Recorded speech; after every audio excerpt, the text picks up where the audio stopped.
পিঠে খাবো। ও মা, আমিও খাবো। আচ্ছা দাঁড়া দাঁড়া, আগে তো পিঠেটা তৈরি করে নি, তারপর তো খাবি। ও মা, আমাকে একটু দাও না, আমি একটু বানাই। এই তো নে।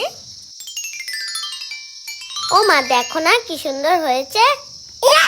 সুন্দর, একদম বাজে হয়েছে। ওটা আবার পিঠে হলো নাকি? ও মা, আমাকে একটু দাও তো, ওকে একটু শিখিয়ে দি। দেখিস, আমি এমন পিঠে বানাবো, তুই দেখলেই অজ্ঞান হয়ে যাবি।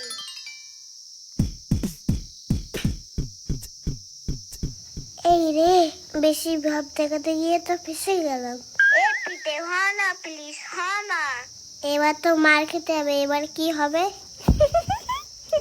এই তুই আসলি কেন? আমি পাচ্ছি না বলে তুই আমাকে নিয়ে ঠাট্টা করছিস।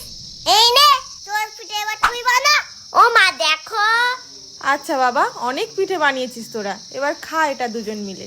ও তেলের পিঠে, দাও দাও। শোন, এটা কিন্তু ভাগ ভাগ, আস্তে আস্তে খাবি, গালে কিন্তু একসঙ্গে পুড়ে দিস না।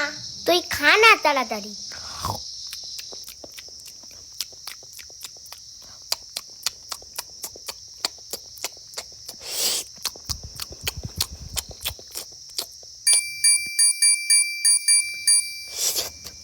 দিদি তো সব খেয়ে নিল, এইটা আমি এবার খাবোই।